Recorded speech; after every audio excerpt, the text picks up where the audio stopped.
Ladies and gentlemen, rules of the contest are very clear. The rules of this contest are very clear. There are no rules. Very briefly, Mike is going to waffle briefly for about 30 seconds. No, actually, no, we're not. We've changed that. I'm going to roll right into this. Fine. There are no rules. So Chris is going to talk for 30 minutes and no longer to try and convince you that his way is the best way. We will then have a very sensible beer break for 10 minutes. And Mike will then bore us stupid for 30 minutes. But then what happens? And at the end of it, we'll decide who presented. No, there's one more step. You're going to talk about Q&A, but we're not interested. No, there is a Q&A, but besides that, I'm going to give him he has a choice of pictures of mine, he can edit you're it. absolutely right, yes. You're right. And I have one of yours as well. I have one for you as well. So yes, then we'll do a quick 90 seconds, is that the plan? Easy. All right, 90 seconds. Of his pictures, easy. All I'm saying is that view of back time is moving on. The Q&A Back in your is ring. short. Right. It hasn't started yet. And I will now start you 8:05. Okay, you can start 10 seconds early. Go. In answer to your question, the best camera is the one that you have with you. Very, very simply. If you want to get good at this, you got to take lots of pictures. And if you have a very large, very complicated camera, one that you force your dive buddies to carry around with you because you're so busy schlepping around underwater toys like scooters and things like that. And it's in all seriousness. So if you have a camera that's really big, really complicated, it's a pain to use, you're not going to use it and you're not going to shoot a lot. And the more you shoot, the better your photography is going to get. It's really, really simple. And if you have a great camera that has got the wrong lens on it, you're shooting in Hong Kong and you've got a lens that's suitable for wide angle stuff, where there's no visibility, you really do want to have a camera that is very, very versatile. So, without any further ado, Ansel Adams, a famous American photographer, landscape photographer, one of the true pantheon of photographers. The single most important component is the 12 inches behind the camera. That is the ability to see things, to see something around you and visualize that as a finished photo. That's really what it's all about. The camera itself is just a tool to get you there. If you don't have the creative vision to turn that into something, the best camera in the world is just going to make you frustrated. So, my rig. You've added to it. Yeah, well, a little bit. So Mike said that I'm using a TG6. It's actually a TG5. It's a predecessor to that. The rundown that you've got here is actually the most recent versions of all that. So for example, on Amazon, TG7 now is $500 US. The PT59 housing, I'm using a 58, 306. Olympus OM Systems strobe was actually a private branded CNC. You can buy that for $390. Throw in $100 for a lanyard, sync cable, ball arms and everything else. And then software is free for less than $1,300. You're actually out shooting pictures. And that strobe, incidentally, I bought 5 years ago used from the lovely and talented Andy Niven. So I spent considerably less than that on it. He doesn't remember.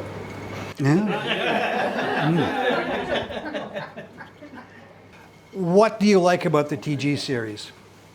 First of all, it's very compact. I can take my shipping case that I travel with on a dive trip, and I can get that in there and all my dive gear and get on a plane with less than 22 kilos of luggage in total. Throw some clothes in there. Try that with Mr. Extra Luggage Allowance there.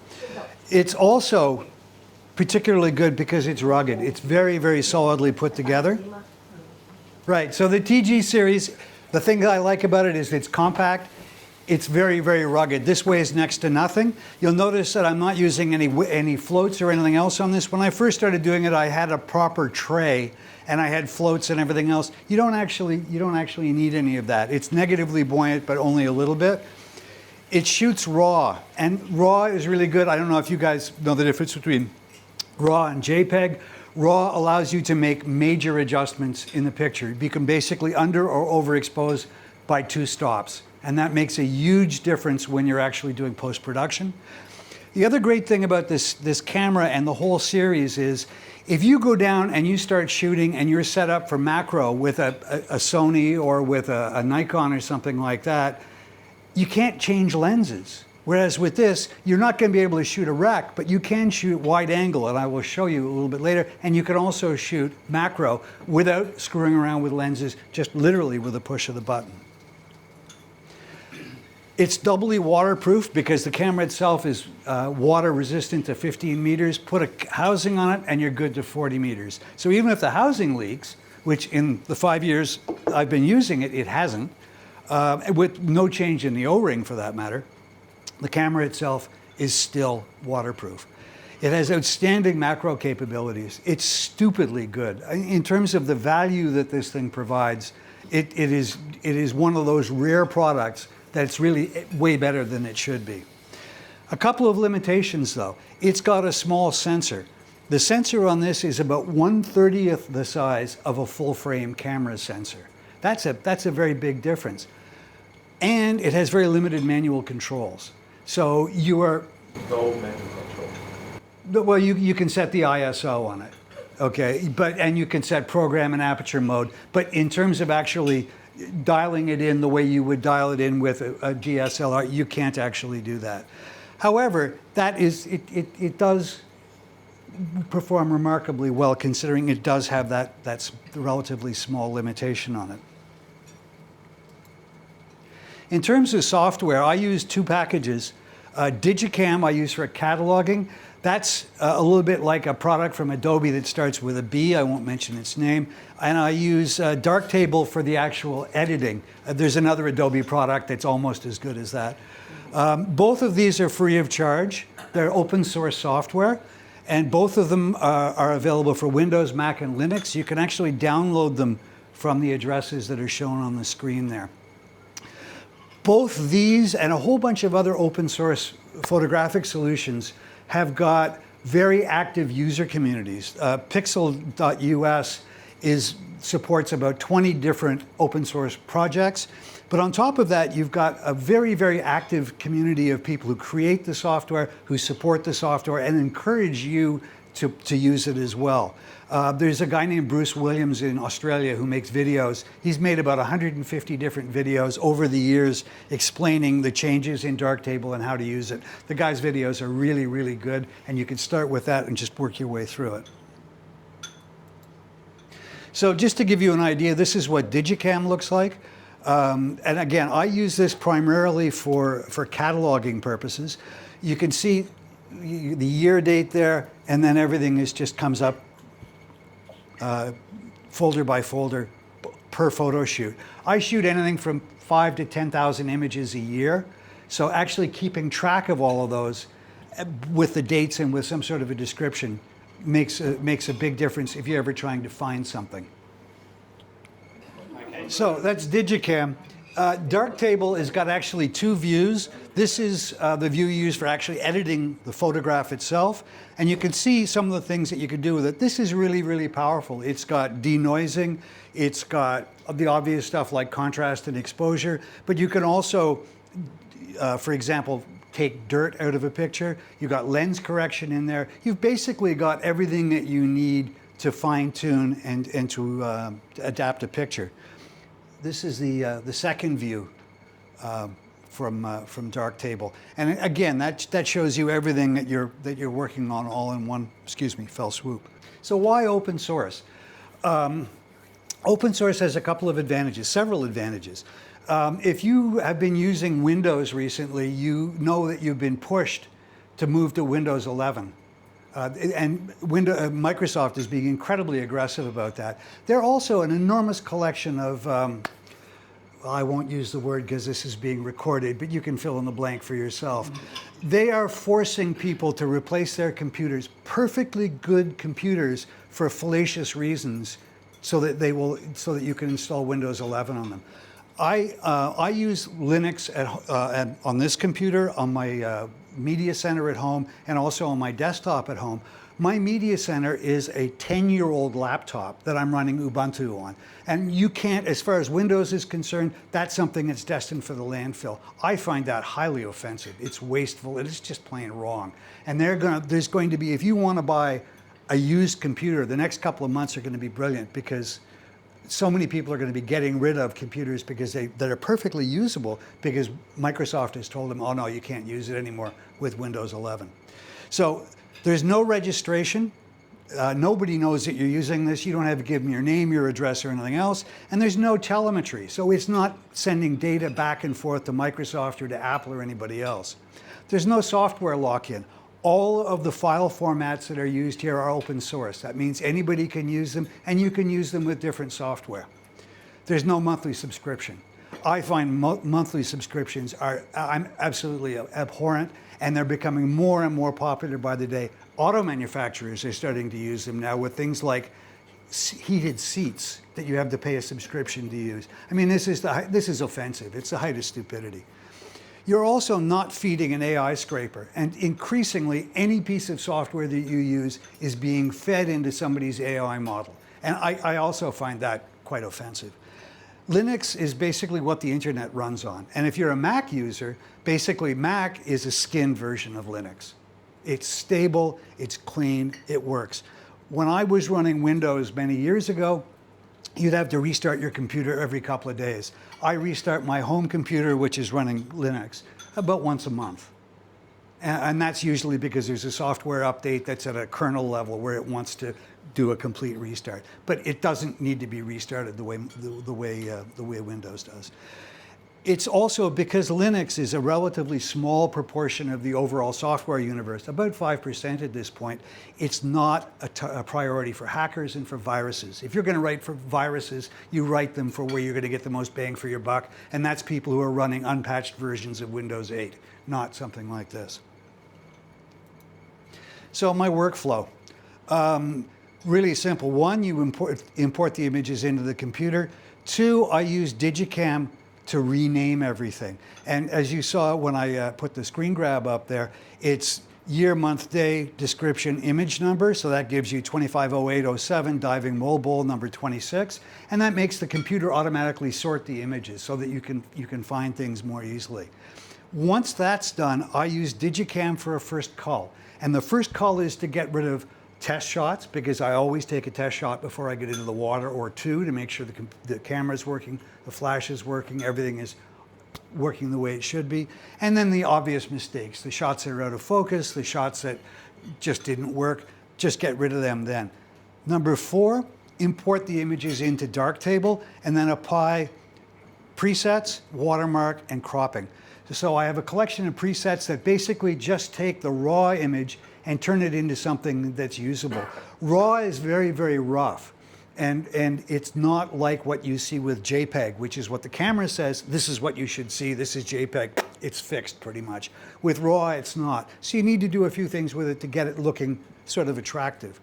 The watermark is really just so that I can see what I've already edited, done a quick pass on. And then the crop is really, really important because there's so much extraneous material there. You want to slim this down so that you can actually see the important part of the picture. Once that's done, there's a second cull. So, it's not unusual if I'm shooting, say, a nudibranch or something, you might have 6 or 7 shots of it. It'll be pretty quickly apparent that 2 or 3 of those are going to be keepers, and the rest are going to be, sort of okay, maybe not exposed right or framed right, get rid of them. Number 7, rate them. One of the nice things about Darktable is that you've got a star system, so you can rate them, and then you can sort the images by star count, or also by color codes if you want to do that. Number 8, share them. So put them on my blog, put them sometimes on Facebook, the SCDC WhatsApp group, Reddit, Scuba Board. Number 9, very, very important. When all that's done, back them up. So the keepers are backed up to the cloud, so that if my house burns down, I've still got the images, and everything is backed up to a network-attached storage appliance in my home.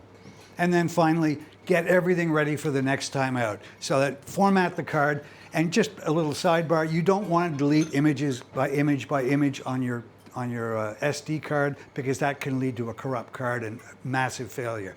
Wait, download everything, and then format the card in total, charge the batteries, check the seals, pack everything up, and you're ready to go for the next dive trip. So, I warned you about some of the models. Just a couple of before and after images to show you, first of all, what the camera is capable of and also what the software is. So, I mean, this is the really, really basic, quick pass. You've got a crop, you've got the color is corrected so that the fins are the right color. Jan's face is roughly about right.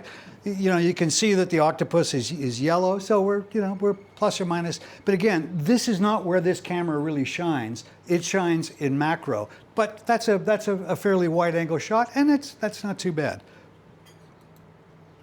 Another example. This is again from Mole Bowl, a green turtle, and again, you're cropping. You can see this part here has been darkened. Right? Because what are we interested in? We're interested in the turtle. We're not interested in the crap on the reef. That's interesting, but not that interesting. Also, look at the detail that's been pulled up here and the detail that's been pulled up here compared to this bit. And that's, a combination of what the camera itself is catching, but also what the software is capable of doing in terms of fine-tuning it. Well, that was shot on Breaker Reef. And again, you can see where this has been cleaned up with where the sediment in the water has been removed. But the real sweet spot with this is to look at the rhinophorus here versus the rhinophorus here. Just look how sharp that is. You've actually pulled that image out. You've gotten rid of all this crap around here. You're focused on the nudibranch itself. And these guys are a little bit like shooting a black frogfish.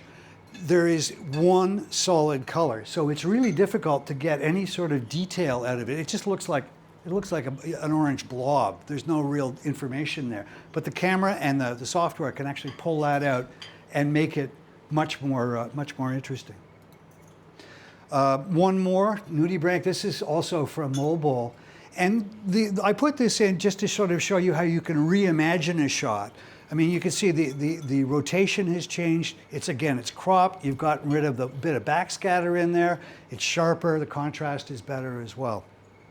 One last before and after. This is a tunicate. I absolutely adore these things. I think they are the coolest sea creatures going, but they are really, really hard to shoot because they're translucent, somewhat transparent, and the focusing on them is very, very hard to get right.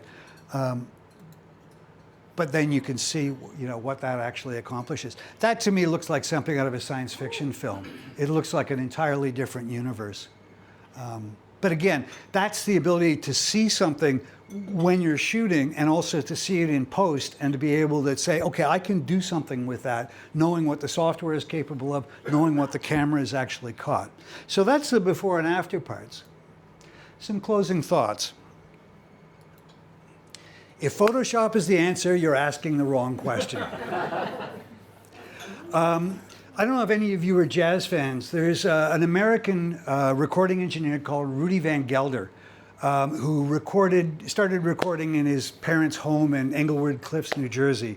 He recorded Miles Davis, Herbie Hancock, John Coltrane, the giants of jazz. He died in 2016. In the early 2000s, he re-released recordings that he made in the 1950s and 60s in his home studio. And I mention this because there's a direct parallel here. Rudy Van Gelder was a purist. He was fanatical about mic positioning, about levels, about getting everything right in the recording, not fixing it afterwards. And it's the same thing with video, it's the same thing with photography. Get it right when you actually get the image, get the sound, then you can fine tune it. But if the original material isn't right, you're probably not going to get very far with it. If your pictures aren't good enough, you're not close enough. Robert Capa, a war photographer from Hungary, famous, died in battle, stepped on a landmine, that was the end of him. But this is appropriate for a couple of reasons. One, if you're shooting underwater, water is a terrible thing to have to shoot through. So the closer you are and the camera is to the thing that you're shooting, the better your image quality is going to be. Second, you want to fill the frame, especially if you're shooting with a camera like what I've showed you there before. The less you crop, the better your image quality is going to be. So get closer. You'll get better image quality and fill the frame. Give me something to look at. Don't give me a lot of crap on the reef. Give me the turtle. Henri Cartier-Bresson. Did he really say that? Yeah, he did. He did. So this is the guy who created the decisive moment in photography. Every photograph has got one moment when it is absolutely at its perfection. But he's absolutely right about that. And this goes back to what I was saying at the beginning about the best camera is the one that you have with you. If you take a camera out twice a year, okay, you're not going to be comfortable with it. You're not going to be proficient with it. You want a camera that you're comfortable with, that you like shooting with, that you can get past that first 10,000 pictures. Because that's when the magic starts to happen. When you've got muscle memory for the controls, the camera becomes part of you. If you're farting and fidgeting around with it and trying to remember, you're not going to be making a great deal of progress. This was a face-off, so I had to put a hockey reference in there. And a Canadian reference as well. This applies equally to photography. You miss 100% of the shots you don't take. Get down there, take pictures. There's just no other way of doing it. Take the pictures. Finally, Stephen King, the American horror novelist. He was actually talking here about writing. And as a writer and as a photographer, you will have things, you will have images that, oh, it's nice, it's almost good enough, but no. You want to honor your viewers' time and your viewers more than your own time. You take the time to sort the pictures, to cull the pictures, only show the good stuff. If it isn't something that you'd be proud to, don't send me 20 pictures, send me the 2 good ones. That's what I want to see. That's where the magic happens. And with that, thank you.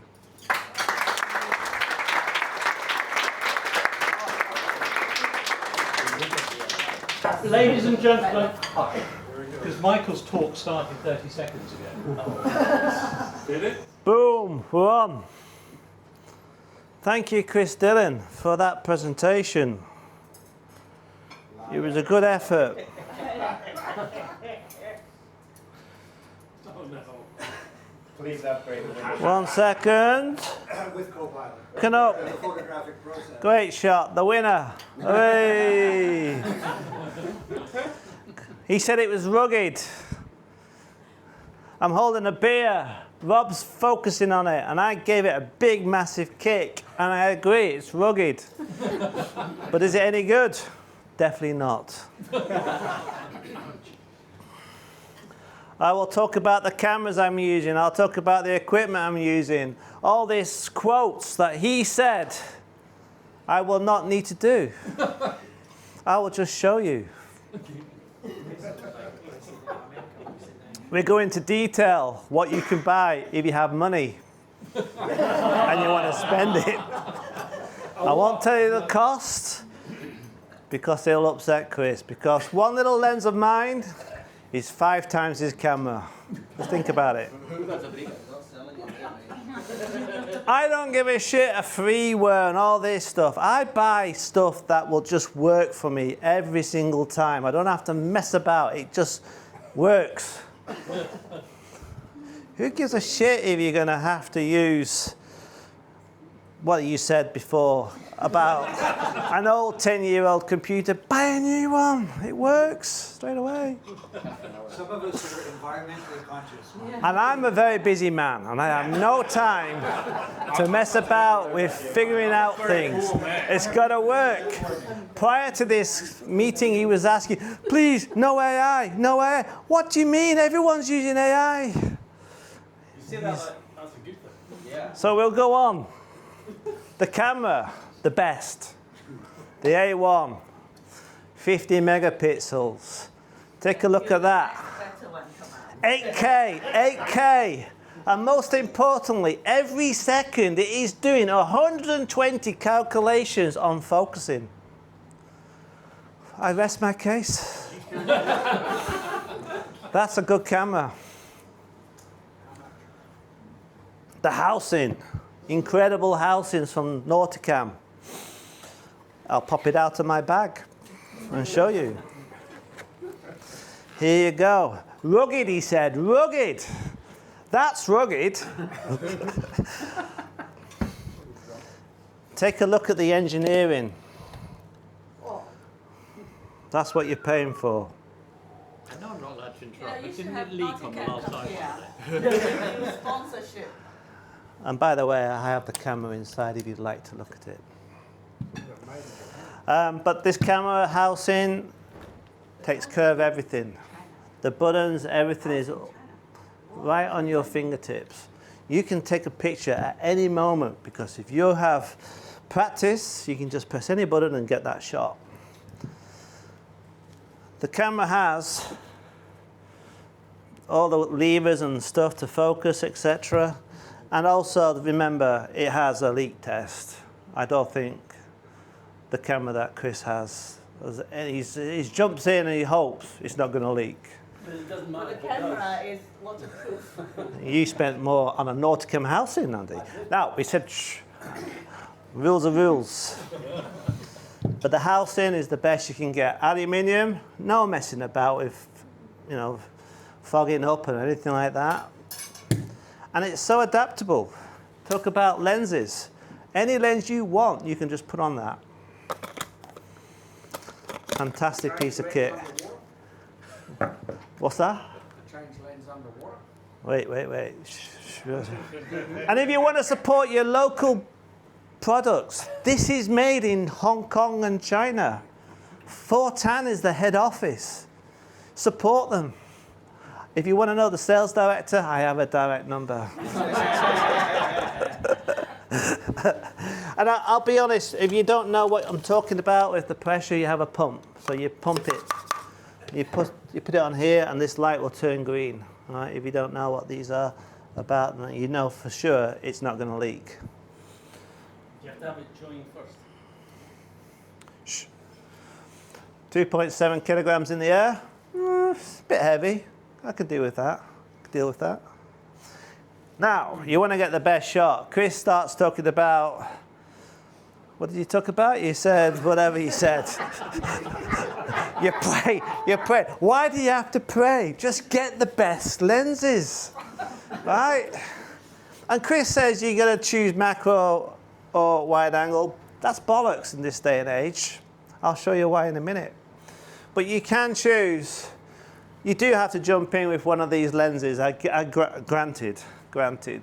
And the number one macro lens for Sony is this 90mm. And in my opinion, it's either that one or that one. I use that one mostly. Why? This is 16. 16 is super wide. 35 is like that. This one is a bit more like that, but can go even like that. And I counterbalance that with some water optics. I'll show you that in a minute, which then brings it back out to wide. So my favorite lenses is that one and that one. I've got them all, but that one and that one. You gotta play. You never know. You gotta play, right? Water optic lenses. Here we go.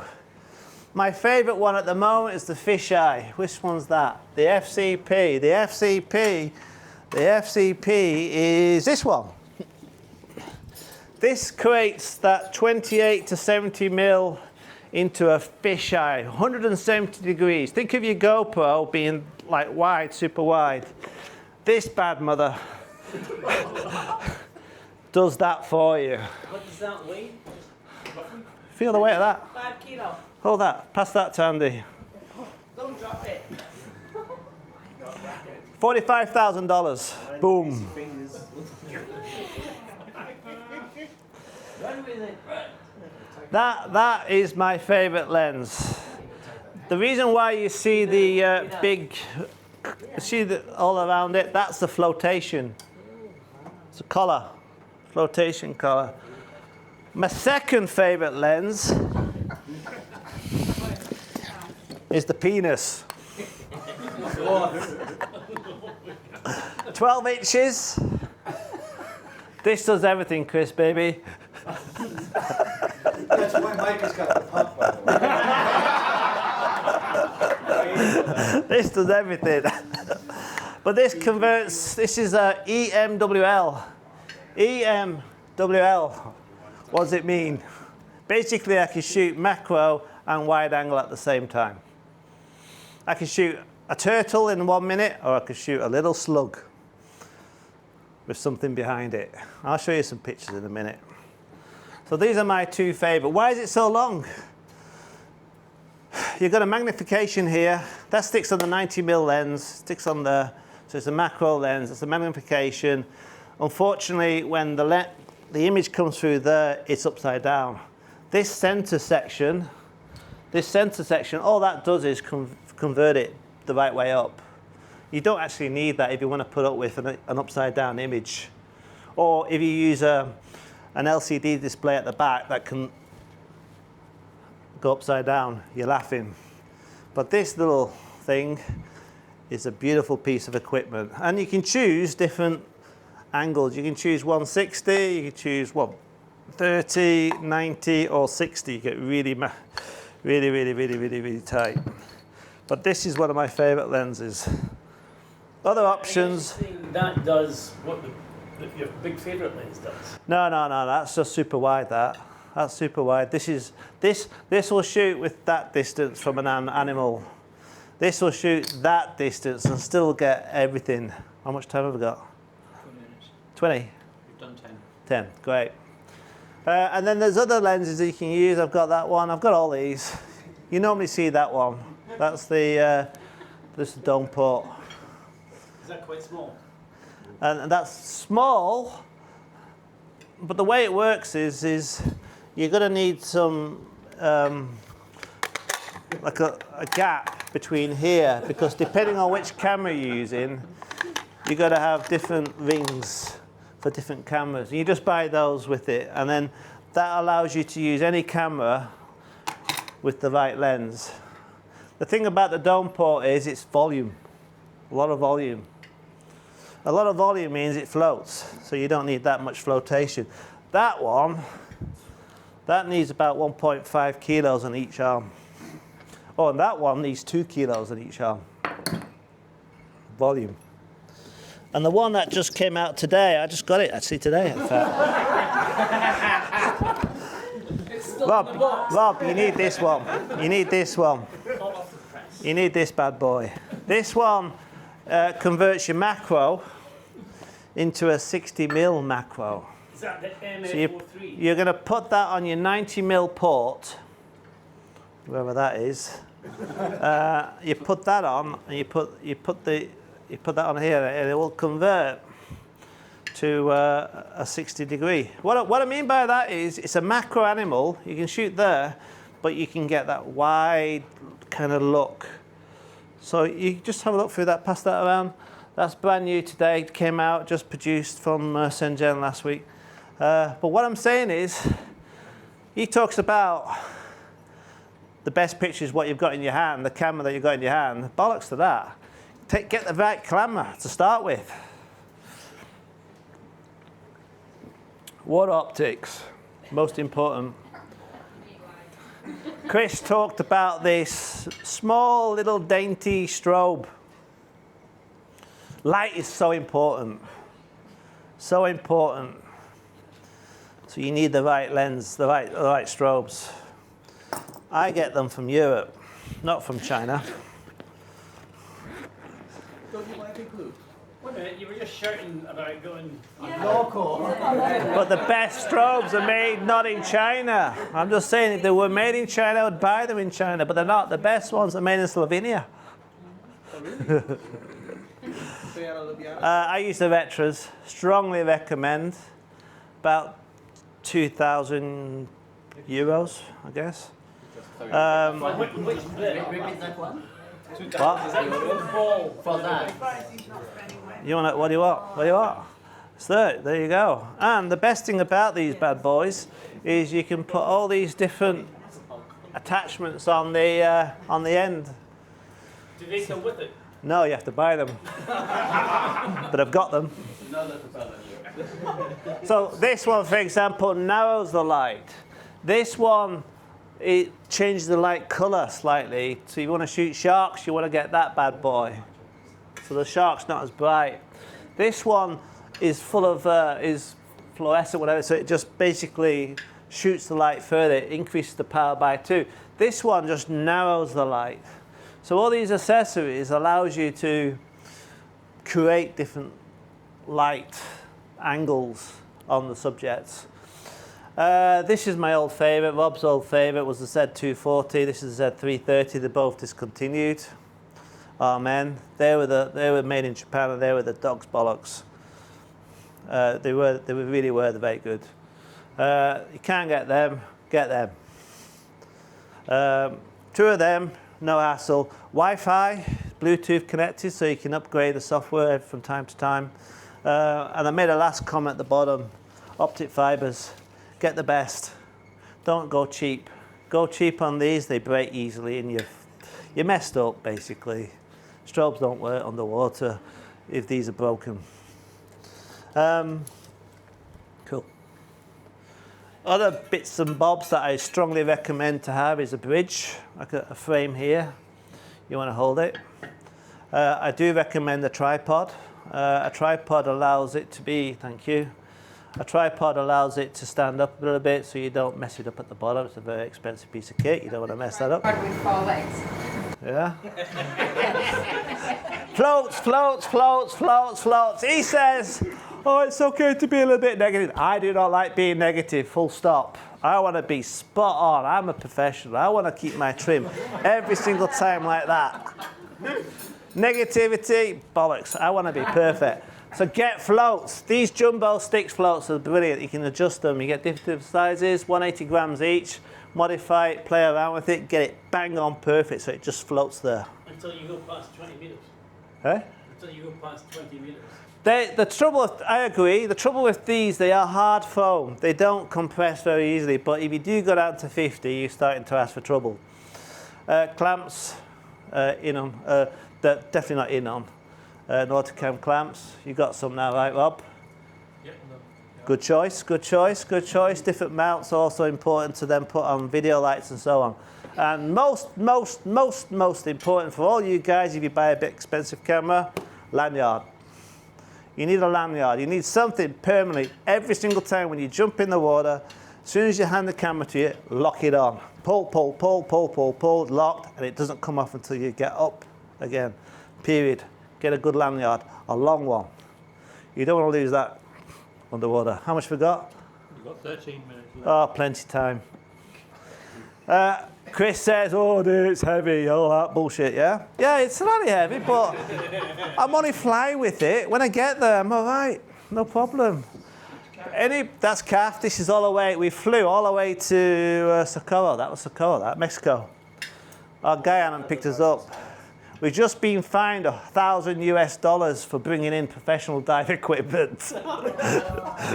We got scanned by the customs. Very common in Socorro. Don't take professional camera gear or do what we did and we were the last people to go out and we got caught. Hand luggage, that's hand luggage, part 1. If Ty was asking about it, I normally pack this and this nice and neatly into this suitcase, and it's hand luggage. 8 wheels, you want 8-wheel suitcase, so that you pretend it's very light. You just push it, 8 wheels. Do not get a 4-wheel wheelie bag. Do not get a 8-wheel one. That's the trick. And pretend it's light. The photo with Kath there, is that just camera gear or is that the rebreathers as well? No rebreathers in that trip. No rebreathers on that trip. Socorro was on the other side of the Pacific. It's a hell of a way to get there.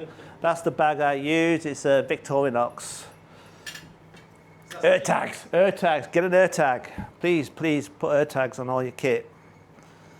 Workflow. Okay, Adobe. Adobe solves everything for you guys. It just takes care of it all.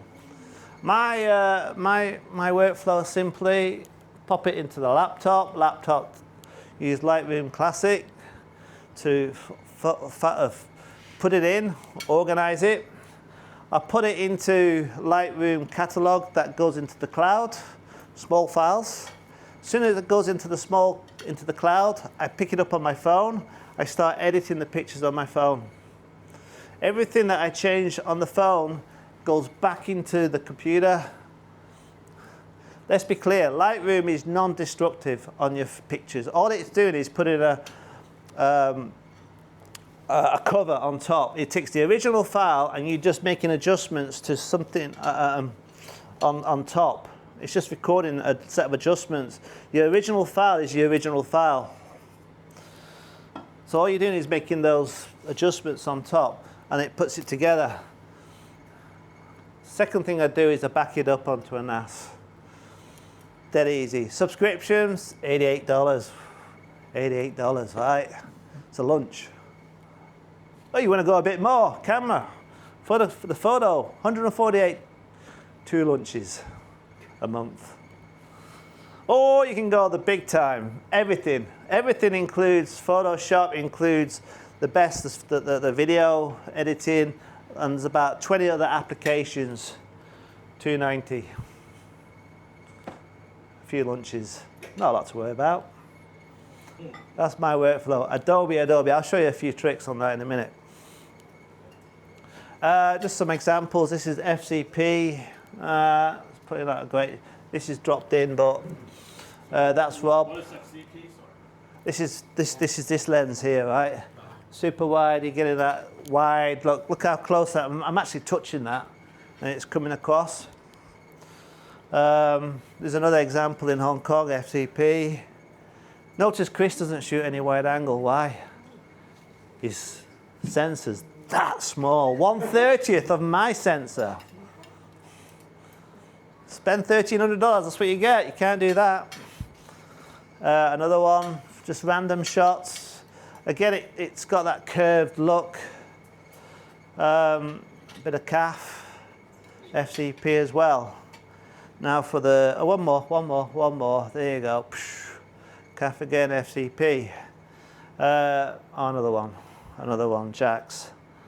Another one, sorry, Chris, so many good pictures here, mate. Oh, another one, turtle. Oh, another one, sorry, random.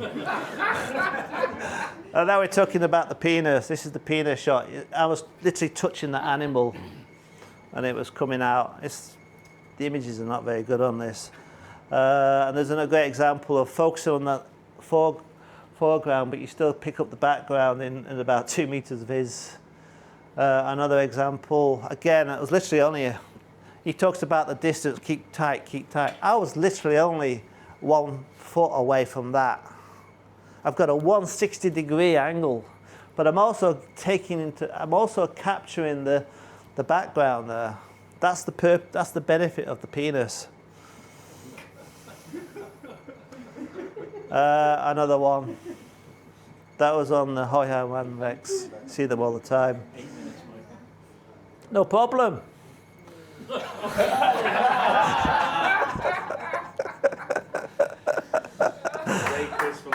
And it still works.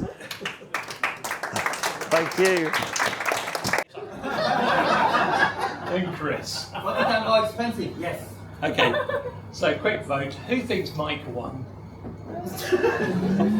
You two are pretty good, actually. Okay, who thinks Chris won? Canadian, hey. Even Cat voted. I just Come on, people. look at Start again. There were too many people who didn't vote. I want to vote from everybody. This is Australia. Everybody votes. James, are we voting for the quality of the picture? Are we Yeah. voting Are for we the show? voting? This is a straight face-off. Who won? Okay. Who Everything included. But on what basis? There is no basis. Whatever you recommend. I had a look at Chris's photo. It's better color Do you balance. believe that Mike's extra paraphernalia is worth the qualitative improvement is worth the investment in time, money, effort, and everything? You Yes or no? Right, yes. So no, keep it simple. It is a face-off. That is yes or no. I think it's simple. Okay. So does anyone think Michael won? He was a show at least. He had a very good show. He put on a very good show. That's not the I don't care. criteria. It doesn't matter. Any criteria. Well, then we have to change the criteria for Brilliant fucking hell! Let's go. Keep it fucking simple, people. In a face-off. Do you think Michael won? Put your hand up now. 1, 2, 1, 2, 3, 4, 5, 6, 7, 8, 9. Right. Who thought Chris? How many people are here? 1, 2, 3, 4, 5, 6, 7, 8, 9.